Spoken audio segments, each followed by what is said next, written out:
No guilt in life, no fear in death. This is the power of Christ in me. From life's first cry. This is my line. To final breath, Jesus commands.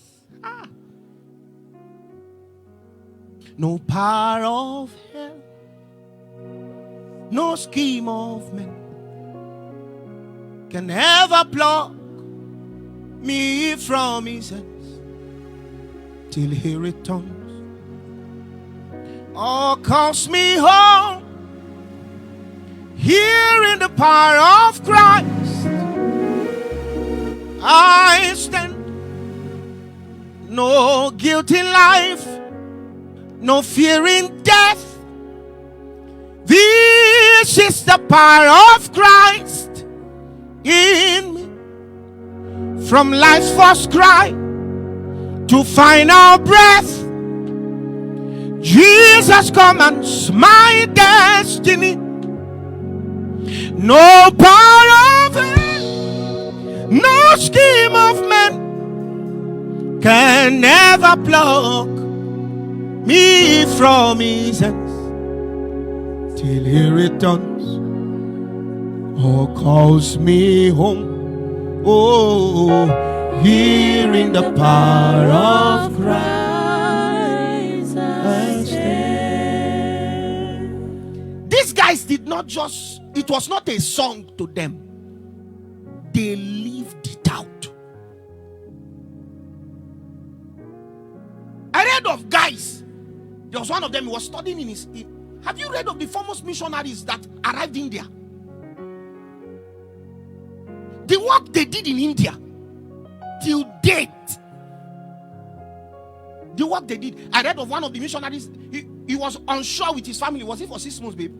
For about 6 months going to India. When he arrived in India, one of their children died. And guess what? He did not win a soul until after 7 years. He was laboring in the place for 7 years. It was at the 7th year, one man accepted Jesus. I am like, I lost a child, and it took you 7 years to give me a soul. Today, you go to those regions, you see Jesus trending, and you will not understand that some men laid their lives. Their blood was shed. No wonder you would sing and say, kill one, 1,000 will rise. We are seeds. Have you listened to the recent what's it called? Laborers Creed? I would suggest we listen to it. He said, where there is souls, my master's interest is there. If there is death, there am a seed to be sown. If there's darkness, there am light to shine. But I'm telling you, this is no longer a slogan for you and I as believers. Whatever is happening, we just feel somehow Jesus will reach out to them. Something will happen. Somebody will know the Lord. No, it's not true. It's not true. From Genesis chapter 1, quickly, let me just even share this, and then we'll just raise a cry and then we close. From Genesis chapter 1, when you realize part of the arrangement of the believer, God, sovereign, decided to create a system via which he could share himself with another. And that system he created was man. God governing the heavens. Don't forget that what he told Moses, he said, build according to the patterns you were shown. So part of the things God did on the earth was that the earth became more like a shadow of the things mirrored in heaven. And God now thought about a system via which you could govern the earth, and he thought about man. No wonder the psalmist said, who is this man that you're mindful of him? That you made him a little lower than Elohim. He captured man and put man in this place, that man will bring governance. Bring the exact authority of God, making it palpable on the earth. And then out of that arrangement, something went wrong. But before something went wrong, you will realize that part of the things that was designed for man was work. He told Adam, he placed him in the garden and said, take care of it. Tend it. Cultivate it. That thing showed you that God did not place the responsibility of the running of the earth on angels, but he placed it on man. Man had the sole responsibility to bring governance, to bring protection. Did you realize it was after man fell, the earth went south?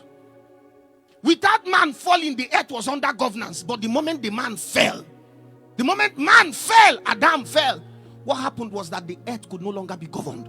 God needed to begin to create another arrangement via which he could restore what was lost. And all through this was a journey. God kept moving. God kept looking for how he could find establishment. How he could bring this man to the place where he can come back to the place of governing the earth. The heavens of the heavens is God's. The earth he has given to the children of men. And I can also tell you that God cannot even carry out rescue mission without a man. Check in Exodus. When he started telling them to build an ark, build a system via which God could travel through with the people, did you notice that part of the things he said was that the ark in itself was going to be carried by the Levites? They needed to place a pole, rings around the ark, and then put a pole. The burdens of God were to be carried on the shoulders of men. There was no time God designed his burdens to be carried by animals. And that was why when David was bringing the ark into the city of David, that what's his name now? Uzzah went to touch the ark when it was falling. God killed Uzzah. Not because God was angry with Uzzah. The principle was broken. They took the ark and placed it on a cart. Check the next time David was bringing it in the book of Chronicles.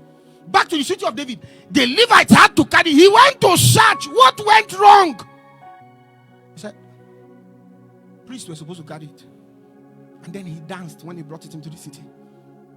From that arrangement, you realize that God's burdens was to be carried by men. You and I were designed to bear the burdens of God. But can we check our hearts and check if we can even find God? Talk more of his burdens. How many times have you woken up from sleep and food left your taste bud? Because your region is becoming corrupted.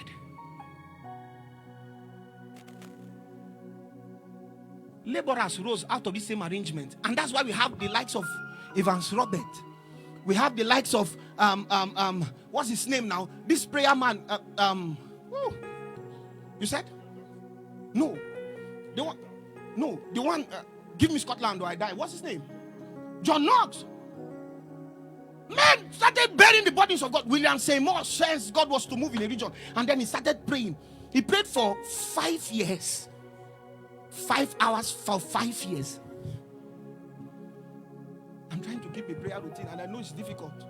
How can you stay on your knees for 5 hours every day? 5 years. And he was not praying, give me power. And the man stayed praying for 5 years.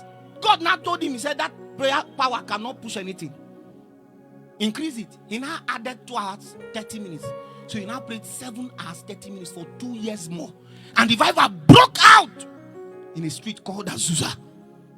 And it was from that street people came and started contacting the Holy Ghost. It was more like it was from that street they started exporting the Holy Ghost. The Holy Ghost is without bounds. But something happened in that street. Evans Robert came into that arrangement and the Welsh revival broke out. And you will see in the Welsh revival, things happened that people were no longer stealing. The Argentine revival, what happened in that place? Criminals started reporting themselves to the station. My God. God moved and people will go to the police station and say, I stole yesterday. I was the one who carried that thing you were looking for. I was the one who did this in so and so house. And they were coming to the police station. It got to a point that police had no jobs again because there were no crime. And I asked, this one question I've been asking. I've asked the Lord, are you partial? Is there something about that time that is different from now? Is there something you did that you cannot do? Is it that your ability to still change the heart of men? How did you build men to the place where they could bear your burden to this point? Do you know what it means to waste? I waste my life again and again. You know, when most of us sing that song, maybe what we think about waste is that we go to church. On you, go and ask this man. On you, there is profit in being wasted, Lord. On you, on you. Oh, what a good way to be wasted. On you, on you, on you. Oh, what a good way. What a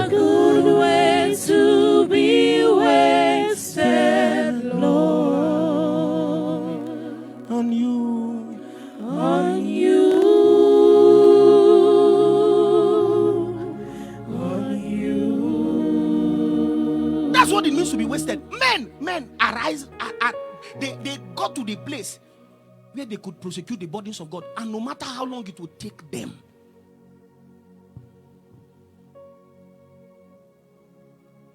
No matter how long it would take them. This was how God started breaking through in regions. Men started gaining strength in God. I'm telling you, people started rising. We read a testimony. Where's Pastor Steve? Sometimes 2 years ago, of how God broke through a region. I've forgotten the African country. I can't remember now. Some 20 illiterate women, Abimama, plus a pastor in a remote village in an African country. Who can remind me that country? Yes, Stephen. They started praying, sir. They decided that they were going to meet and hold prayers every day. They were living in the same community, so it was easier to achieve that thing. So they were going to be praying every day. I think it was for 6 hours. They would gather and pray for 6 hours daily. They were doing it consistently. The plan was it 60 days? 90 days. They stayed praying. Yes, sir. 90 days. They were praying. Illiterate old women. They consistently prayed. They continued praying. They continued praying. I think they were at around was it 60th day? There was a worldwide demonic meeting. The devil gathered these guys and said, let's meet. I think they met somewhere in the United States or somewhere. And said, what's happening? There are some people praying in this region. And if they complete that circle they are completing, we will not be able to walk within the Mediterranean for the next 70 years. Prayers. You said 70 years. They now called their senior man in that region and said, why is it that these people are praying? He said, are there people praying? He said, he does not know. He said, you don't know? And it's causing so much havoc. Within that 60 days of praying, 7,000 believers all around the globe that were down spiritually had woken up. So the devil said, go and stop that thing. Stop that plan. If you don't stop it, we will not be able to walk there. They gave them resources and said, go and infiltrate them. The first thing they did was that some sisters with serious money came into the fellowship. Witches. They gave them $1.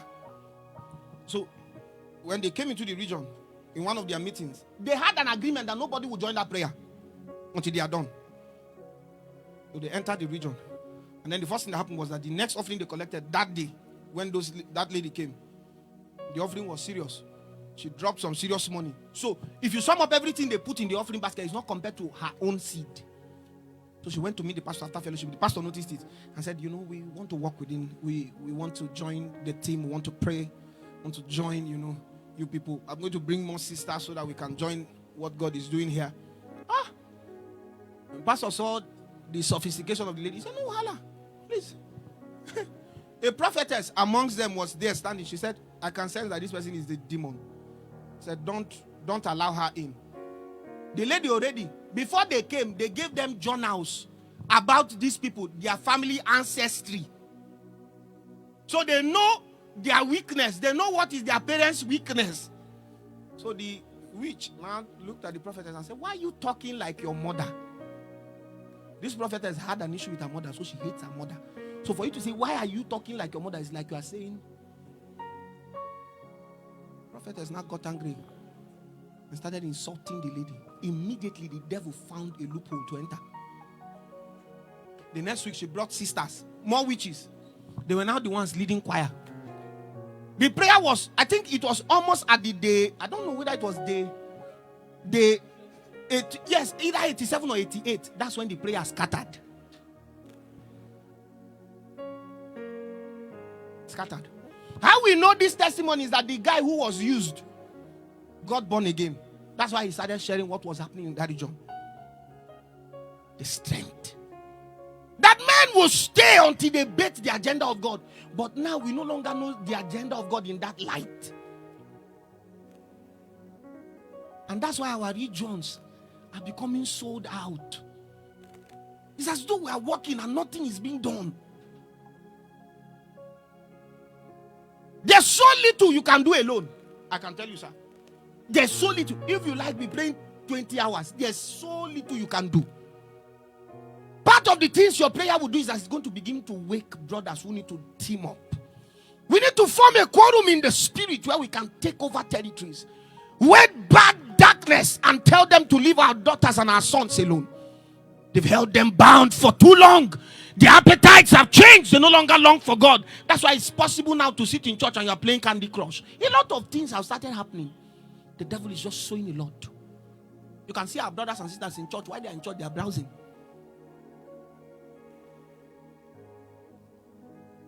They're browsing. They say a brother sees another brother with a shoe, just checks it. Is this Fendi? Is it real Fendi? What are the signs of a real Fendi?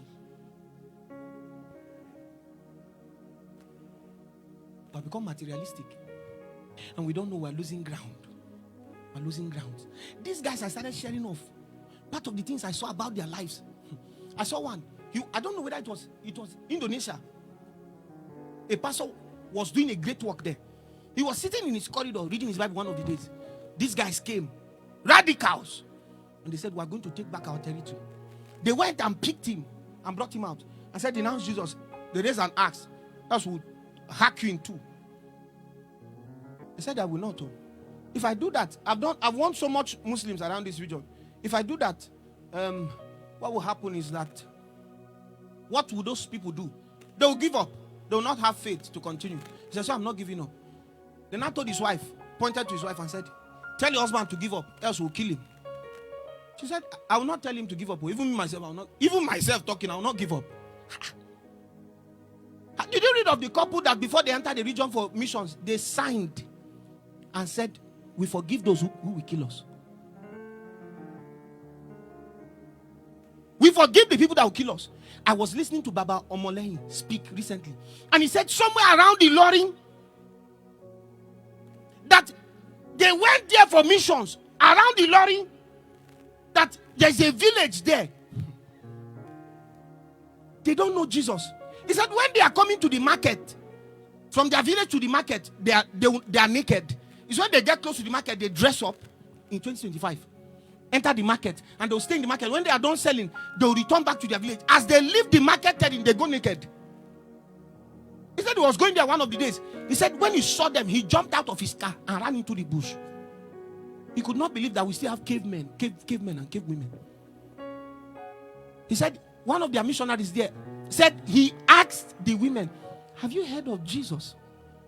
The woman called her neighbor and said, "They are asking of Jesus. So I don't have it in my tray." He said, "Do you have it in your own tray?" In Ilorin. And church is packed. Church is packed with men and women. Yet the labor, the harvest is left unharvested. In Ilorin here, it's not far. I'm not talking about another country. I'm talking about Ilorin in Nigeria. In Nigeria here. So my question is, who will be sent? Who will go?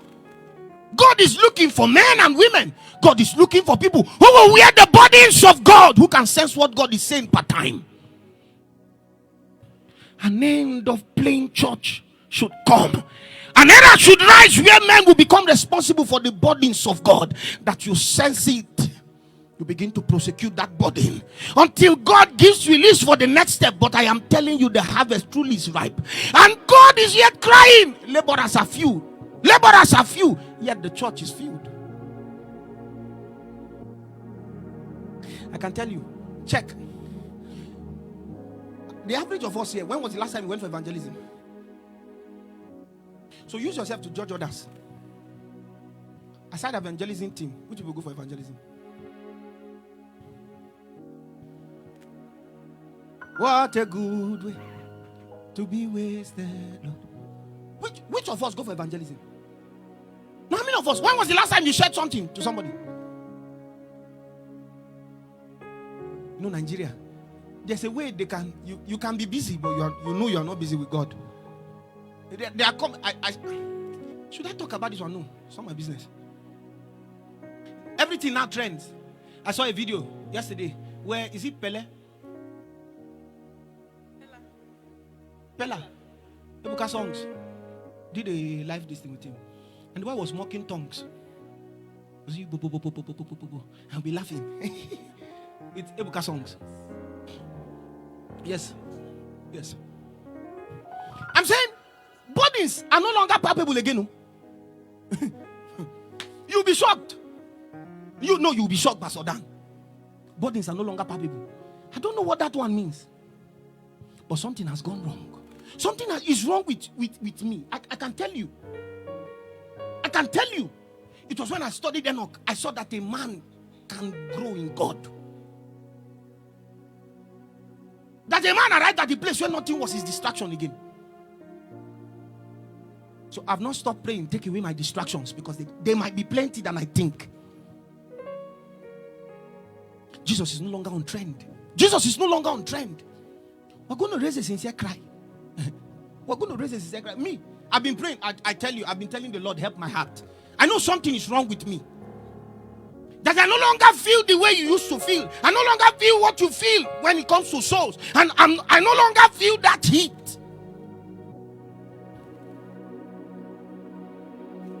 And night sleep will leave my eyes. And the cry is concerning the lost. What has happened to me? Where did my hunger go? How did it get missing? Where did it go? Where did it go? When was the last time husband and wife teamed up in kingdom and gender? No, when was the last time? No, wives sitting down here. When was the last time you were concerned about souls? You've forgotten that from Genesis chapter 1, the design of God was that Genesis 1, Genesis 2 was that the both of them will work as a team.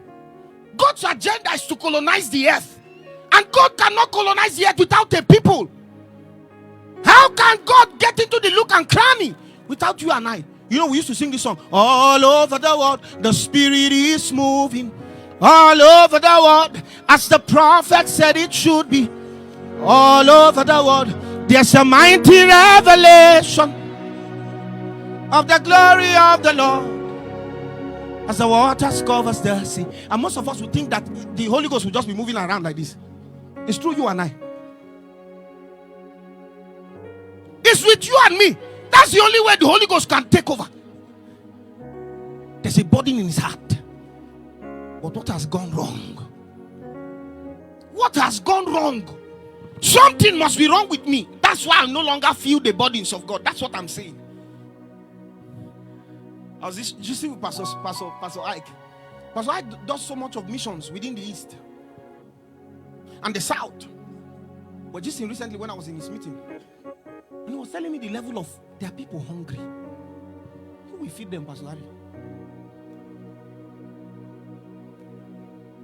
There are people hungry. There are people longing for God. I mean it. There are people hungry for God.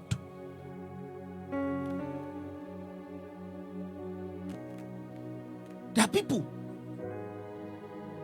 Can we take somebody and throw him into a place and say, my pastor was in church, was it on Sunday?